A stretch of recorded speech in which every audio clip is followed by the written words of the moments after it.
आज हमारे सेकंड और आखिरी प्रोडक्ट पे जो मेरी तरफ से आज प्रेजेंटेशन है, let's talk about noni juice. Aloe vera इसके अंदर है, नोनी, ब्राह्मी एंड आंवला, इससे इसके भी जो अंश डाले गए हैं, लेकिन main let's talk about noni juice. साथियों, ये सबसे ज्यादा अगर आप रेकमेंड करो, मजा आ जाएगा आपको रेकमेंड करने का, द अमेजिंग नोनी फ्रूट। इसको दुनिया का 8वां अजूबा भी कहा जाता है, 8th wonder of the world. चलते आगे, क्या क्या प्रॉपर्टीज है नोनी में, जानते हैं आज डिटेल में। Number 1, antioxidant. एंटीऑक्सीडेंट्स का मतलब क्या होता है साथियों? एंटीऑक्सीडेंट जानने के लिए आपको ऑक्सीडेशन क्या होता है वो जानना पड़ेगा। ऑक्सीडेशन जैसे हम लोग, सेब होता है, एप्पल को आधा काट लेते हैं, आधा टेबल पर रखते हैं, 2 घंटे बाद वो एप्पल लाल ब्राउनिश हो जाता है, क्योंकि वो जहरीली हवा के संपर्क में आता है, वहां पे केमिकल रिएक्शन होता है, उसी को कहा जाता है ऑक्सीडेशन। हमारे घरों में ग्रिल लगी होती है, जहरीले हवा के संपर्क में आते हैं, वो ग्रिल पे जंग लग जाता है ना, रस्ट लग जाता है, क्या होता है वो? ऑक्सीडेशन। हमारे घर में गेट है, लोहे, बाइक है, बरसात में हमारी जो साइलेंसर है, हमारे जो बाइक के पार्ट्स है, वहां पे जंग लग जाता है, हम लोग एंटी रस्ट लगवाते हैं। ये जंग लगने की प्रोसीजर क्या होती है, उसी को कहा जाता है ऑक्सीडेशन। ऑक्सीडेशन तो आपको अगर ऑक्सीडेशन अगर आपके बॉडी में होगा, सेम वे में जैसे सेब के ऊपर ऑक्सीडेशन से वो लाल हो गया, उसी प्रकार से हमारे शरीर में जहरीली हवा, हमारे खाने में जो मिलावटी खाना हम लोग जो खा रहे हैं, ये हवा हमारे अंदर जाते ही हमारे शरीर में एक प्रोसेस होता है जिसको कहते हैं ऑक्सीडेशन। जैसे आपका रस्ट लग गया है, जैसे वो एप्पल लाल हो गया है, उसी प्रकार हमारे शरीर में ऑक्सीडेशन होता है। और ऑक्सीडेशन होने की वजह से वहां पे निर्माण होते हैं, आप लोग लिख लीजिए, जो लोग लिखते हैं, आपको लिखना बहुत जरूरी है, क्योंकि हम अगर एक ट्रेनिंग में आए हैं, हमको राइट वर्ड्स पिच करना जरूरी है। उसको कहा जाता है free radicals. Free radicals, free radicals, RADICALS, free radicals. Oxidation आपके शरीर में होता है, फ्री रेडिकल्स बनते हैं। जितना ज्यादा ऑक्सीडेशन उतने ज्यादा फ्री रेडिकल्स। फ्री रेडिकल्स को आम भाषा में जो हम लोग जानते हैं उसको कहा जाता है टॉक्सिन्स। टॉक्सिन्स, हम लोग कहते हैं ना, अरे शरीर में टॉक्सिन्स बहुत जम गए। साथियों, टॉक्सिन बहुत ही साधारण वर्ड है, लेकिन हम ट्रेनिंग में आए हैं, हम IMC की ट्रेनिंग में आए हैं, और आपका अच्छा इंप्रेशन आपको सेल दिलवाएगा, आपको ज्वाइनिंग दिलवाएगा, तो आपको एक बहुत ही बेहतरीन वर्ड्स का इस्तेमाल करना है। तो ऑक्सीडेशन की वजह से आपको फ्री रेडिकल्स जमा होते हैं, और जितने ज्यादा फ्री रेडिकल्स आपके बॉडी में है, खतरनाक बीमारी होने के चांसेस ज्यादा है। यानी कि जिनको कैंसर होता है, उनके शरीर में फ्री रेडिकल्स बहुत होते हैं। तो अब बात करते हैं एंटीऑक्सीडेंट का मतलब क्या है। एंटीऑक्सीडेंट का मतलब होता है ऑक्सीडेशन प्रोसेस को धीमा करने वाला। ऑक्सीडेशन प्रोसेस को धीमा करने वाला, क्योंकि ऑक्सीडेशन से फ्री रेडिकल का निर्माण हुआ है, और फ्री रेडिकल आपको खतरनाक बीमारियों की तरफ लेकर जाएगा। तो यदि मैं चाहता हूं कि मुझे आने वाले समय में बड़ी बड़ी बीमारियां ना हो, तो मैं रोजाना एक एंटीऑक्सीडेंट लूंगा, और मेरे शरीर में जो ऑक्सीडेशन की प्रक्रिया है उसको रोक दूंगा। इसलिए हमारी चाय जो है एंटीऑक्सीडेंट टी, इसलिए आपको ये समझाना है एंटीऑक्सीडेंट हो। नोनी में एंटीऑक्सीडेंट नंबर 2 है एंटी म्यूटेजेनिक। साथियों, म्यूटेजेनिक, ये वर्ड भी याद रखना है।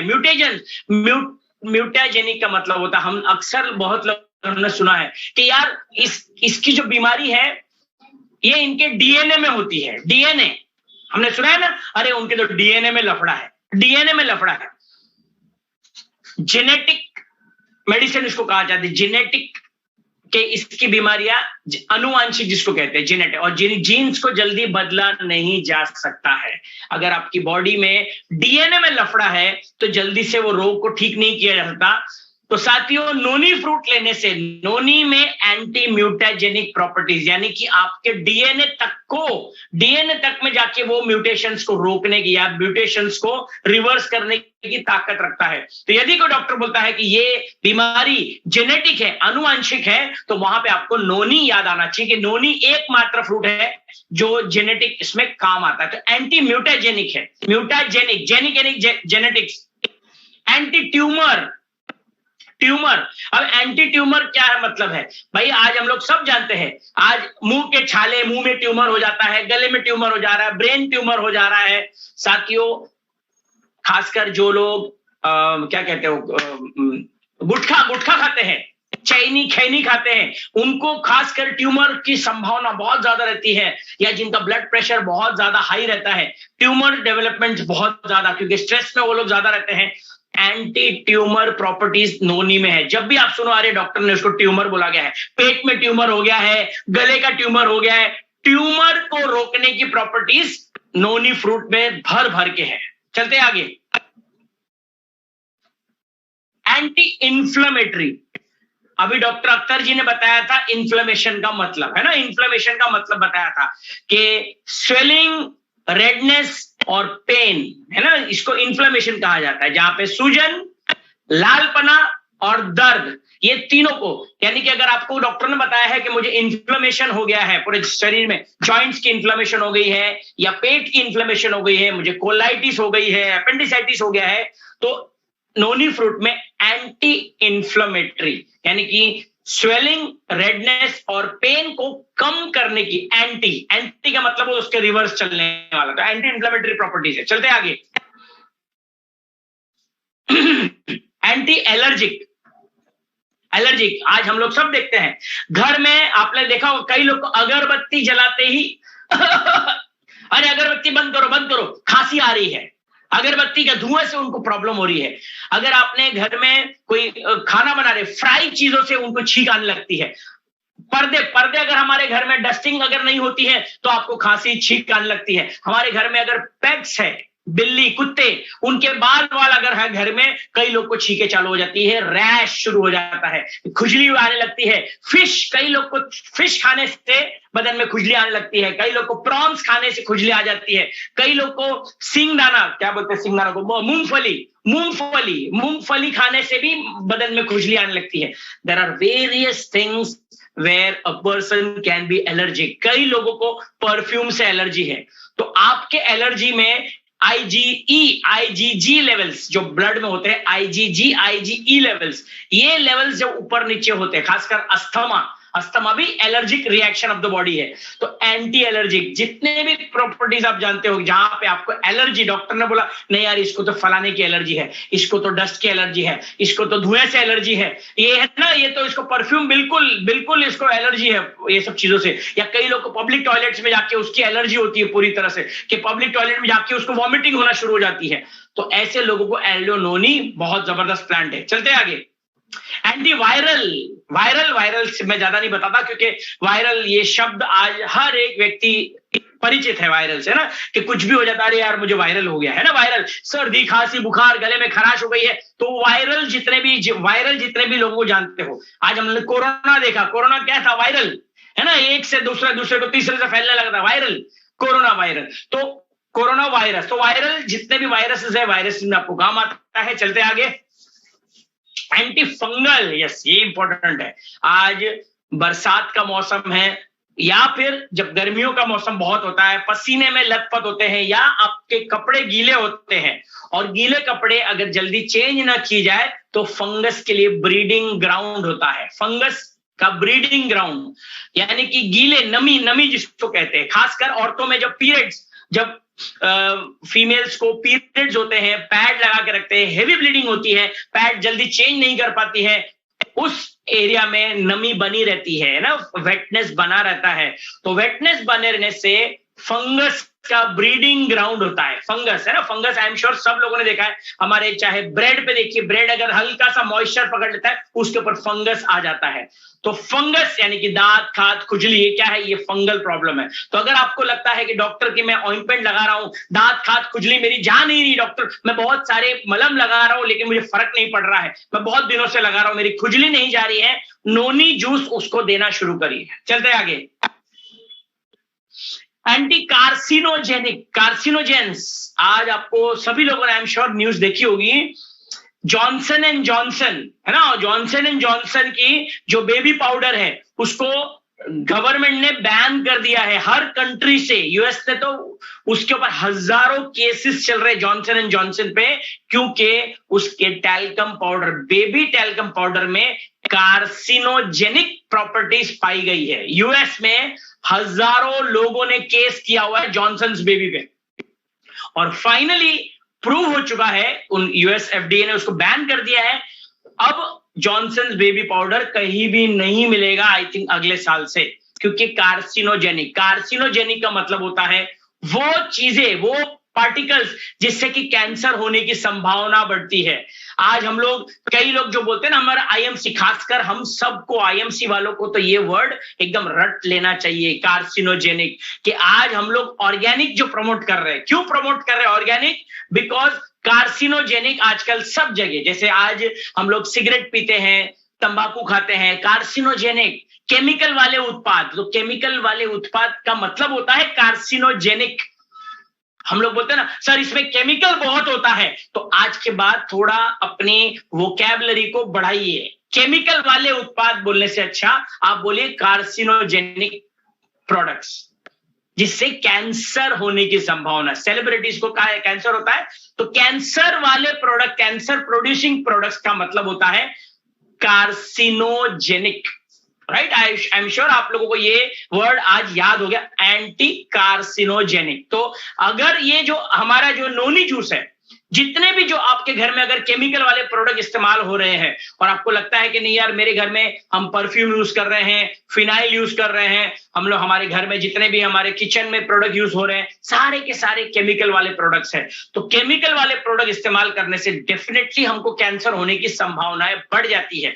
तो यदि मैं नोनी रेगुलरली पीता हूं, और मैं आपको और एक चीज बता देता हूं, आप यदि गूगल पे सर्च मारोगे cancer fruit, top cancer fruits, आप देखना नोनी आपको टॉप 3 में दिखाई देगा, कैंसर। और साथियों कैंसर में नंबर 1 फ्रूट है नोनी फ्रूट। चलते हैं आगे, ये लास्ट स्लाइड है हमारी। नोनी को लिखा गया है एवरग्रीन मेडिसिनल प्लांट, यहां पे लिखा हुआ है rich source of nitric oxide, nitric acid, यहां पे ऑक्साइड, नाइट्रिक ऑक्साइड साथियों रिच सोर्स है नाइट्रिक ऑक्साइड का। साथियों नाइट्रिक ऑक्साइड पता पे कहां पे काम आता है? नाइट्रिक ऑक्साइड, नाइट्रिक ऑक्साइड आपको काम आता है जिनको भी सेक्सुअल रिलेटेड प्रॉब्लम है, इरेक्टाइल डिसफंक्शन है ना, जिनके शरीर में तनाव नहीं आता है, वहां पे नोनी जूस आप अगर NONI, NO नाइट्रिक ऑक्साइड याद रखिएगा, nitric oxide, right, rich source है नाइट्रिक ऑक्साइड का। तो कई लोग, जैसे हम लोग अश्वगंधा शिलाजीत को जानते हैं कि ये अश्वगंधा, ये शिलाजीत है, ये आपको सेक्सुअली काम आता है, लेकिन नोनी में हाई इन नाइट्रिक ऑक्साइड होता है, जो मेल ऑर्गन होता है पेनिस, उसके अंदर जो मसल्स होते हैं उसको रिलैक्स करते हैं और ब्लड फ्लो बढ़ जाता है पेनिस में, और वहां पे इरेक्शन आ जाता है। तो ये बहुत ही बेहतरीन प्लांट है ये आपके इरेक्शन लाने के लिए। जितने लोगों को सेक्सुअल प्रॉब्लम है, हम जब ashwagandha, shilajit, stress away, night power देते हैं, नोनी जूस देना ना भूलना है। दूसरा इसमें दिया हुआ है पोटेशियम, विटामिन सी और ए, सी क्योंकि खट्टा आपने देखा, विटामिन सी एंटीऑक्सीडेंट होता है, विटामिन ए आपके आंखों के लिए काम आता है, पोटेशियम। साथियों पोटेशियम का रोल आप लोग अभी बाय हार्ट कर लीजिए, एक स्टेटमेंट मैं आपको दे रहा हूं, आप लिखिए, the more potassium you eat, the more potassium you eat, the more sodium you lose in the urine. The more potassium you use, यानी कि the more potassium you eat, the more sodium you lose in the urine। यानी कि अगर आपने potassium लिया तो आपके शरीर में सोडियम रिटेन नहीं करेगा, सोडियम बॉडी से बाहर चला जाएगा। यानी कि आपके शरीर में यदि पोटेशियम की मात्रा कम है तो आपके किडनी में क्या होगा, सोडियम का लेवल बढ़ जाएगा। सोडियम यानी कि नमक बढ़ जाएगा, तो नमक बढ़ने से क्या होगा, ब्लड प्रेशर। ब्लड प्रेशर तो नोनी, अगर आप रेगुलरली नोनी लेते हो तो आपके शरीर में पोटेशियम की मात्रा बढ़िया बनी रहती है, यानी कि आपके शरीर से सॉल्ट पूरी तरह से ड्रेन्ड आउट हो जाता है। तो नोनी आपको पोटेशियम का हाई रिच सोर्स है। जैसे हम लोग नारियल पानी पीते हैं, उसके अंदर पोटेशियम जबरदस्त होता है। एंथ्राक्विनोन यहां पे लिखा हुआ है anti wrinkle properties. Anti wrinkle का क्या मतलब होता है, एक वर्ड आप लोग लिख लीजिए, ROS। ये मेरी आखिरी स्लाइड है, बस 2 मिनट और है मेरा। ROS, reactive oxygen species. ROS, ये जहां पे एंथ्राक्विनोन एंटी रिंकल लिखा हुआ है। एंटी रिंकल का मतलब होता है झुर्रियां। कई लोग होते हैं ना, आज हम लोग यहाँ पे जितने भी लोग बैठे हुए, हम कोई भी जल्दी बूढ़ा नहीं होना चाहता, हम सब चाहते हैं हम जवान बने रहें। तो रिंकल्स बुढ़ापे की पहली निशानियां है। जैसे आपकी झुर्रियां आती है, सबसे पहले झुर्रियों का साइन आता है हमारे आंखों के बगल में। तो झुर्रियां आने का मतलब होता है बुढ़ापा सेट इन हो रहा है। रिंकल जल्दी ना आए, रिंकल जल्दी आते क्यों है, उसके लिए जिम्मेदार है ROS, रिएक्टिव ऑक्सीजन स्पीशीज। ये जो होता है, जैसे अभी हम लोग धूप में जाते हैं, UVA UVB रेज जो होती है, फोटो एजिंग जिसको कहते हैं, फोटो एजिंग, ज्यादा धूप में रहने से ROS, रिएक्टिव ऑक्सीजन स्पीशीज ज्यादा बड़ी मात्रा में रिलीज होता है बॉडी के अंदर, जो हमको एजिंग की तरफ लेकर जाता है। एजिंग यानी कि रिंकल्स पड़ने की संभावना ज्यादा है। नोनी जूस अगर आप रेगुलरली पीते हो, आपका ये ROS जो है वो डिक्रीज करेगा, as a result of which आपकी स्किन बहुत ही टाइट होगी और एक जवानी की दहलीज पे आप डेफिनेटली दोबारा से कदम रख पाओगे। रिंकल जल्दी होने नहीं देंगे। And last but not the least, tree of pain killer. साथियों, क्यों कहा जाता है पेन किलर, क्या ट्री है ये? कैंसर में हमने पहले देखा कि ये प्लांट नंबर 1 है। कैंसर में 2 ही चीज या एक ही चीज होती है पेशेंट को तकलीफ है, वरना कैंसर पेशेंट को कोई तकलीफ नहीं होती, सिर्फ एक तकलीफ होती है, बदन दर्द। जबरदस्त बदन दर्द होता है इस कैंसर के पेशेंट्स को। तो यदि एक नोनी प्लांट को अगर हम देते हैं, जैसे आमतौर पे पेन अवे, कैल्डी, ग्लूकोजामाइन हम लोग देते हैं, लेकिन टैबलेट के साथ में यदि मरीज बोलता है कि मुझे दर्द बहुत ज्यादा होता है, तो नोनी जूस को देना ना भूलें। इसको ट्री ऑफ पेन किलर्स भी कहा जाता है। तो ये नोनी पे एक छोटा सा प्रेजेंटेशन, एलोवेरा पे छोटा सा प्रेजेंटेशन चलता है।